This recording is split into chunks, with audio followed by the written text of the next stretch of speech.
Namaste, everybody. This is Sylvia Mordini, founder of Alchemy of Yoga.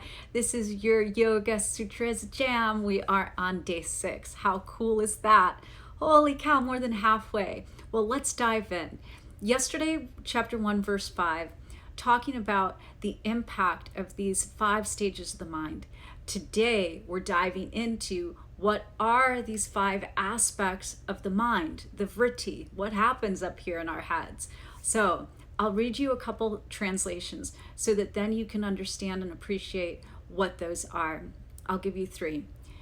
Number 1, these 5 are correct perception, incorrect perception, imagination, sleep, and memory. Second translation. These 5 kinds of things that distract and upset your mind are illusion, delusion, imagination, sleep, and memory. The next translation.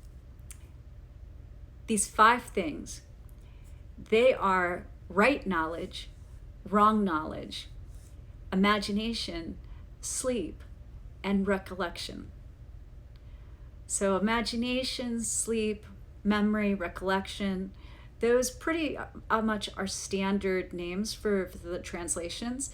And this particular sutra has 5 particular words that comprise the sutra, because remember, the sutras traditionally are memorizable. They're very short because it was all oral history. Nothing was written down. It was just passed on teacher to student.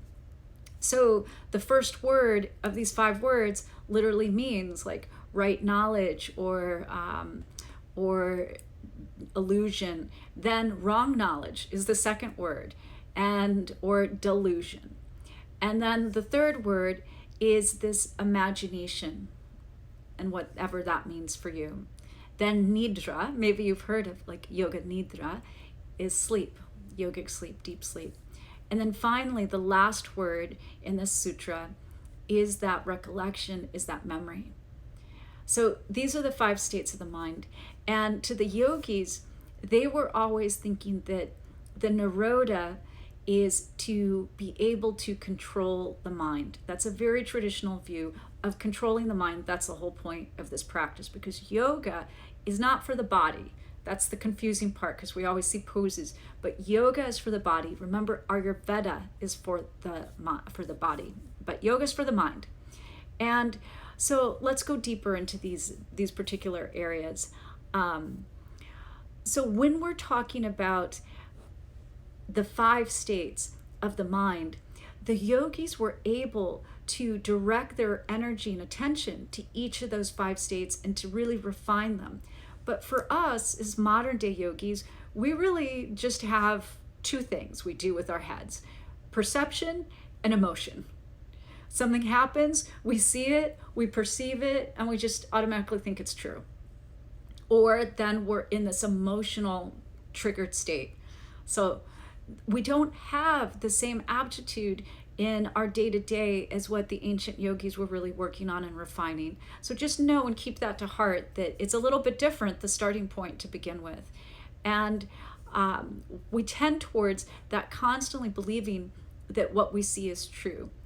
Then there's the next state of, is the mind sleepy when it sees this or understands this?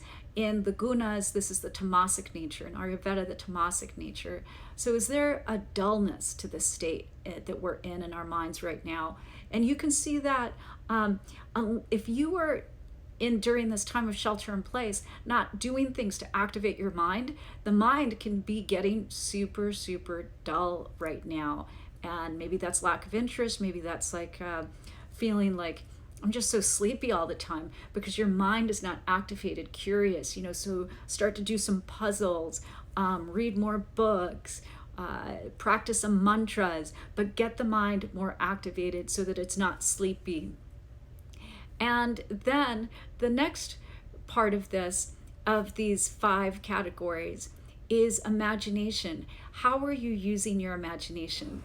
Einstein is famous for saying that worry is the worst misuse of the imagination. So are you using your imagination to do what in psychology we're talking about as not scarcity, but we're like literally practicing the worst case scenario for the future, right? So we're in this constant state of rehearsing for the future, that these are the worst things that are going to happen today, tomorrow, when the pandemic is over. We're just like using the imagination to go into really dark places. And so again, that's just delusion as well as using the imagination in that way, rather than the reality of what's happening right now and the right knowledge. But in overall, when you look at these 5 things, the memory and the recollection is also one where we tend to spend our time. It was so much better 3 months ago. When I started the year, January 1st, everything was open and available and was so good. Well, was it? Because our memories can be really twisted. Was it really like you working that job like 70 hours a week, us being cruel to the earth and destroying our natural resources, and everybody so stressed out all the time? Was it really so much better in December or November or even January? Or is the mind so not in control, it's like twisted and remembering something in a different way than what it really was? So apply this sutra to what's happening right now in the world and what's happening to you in this experience right now. But overall, putting the mind aside, we are trying to calm the mind by getting into the heart.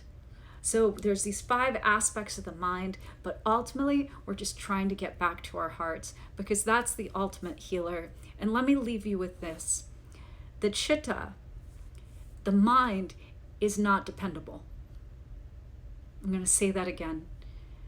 The mind is not dependable. It's constantly fluctuating. It's making stuff up. So what is dependable? Intuition and meditation. And that's what the yogis tell us to do more of. From my heart to your heart, to the heart of the universe, this has been your Yoga Sutra Jam for the day. Check out the whole series on IGTV. Also, you'll find it on my YouTube channel. So check it out there. And as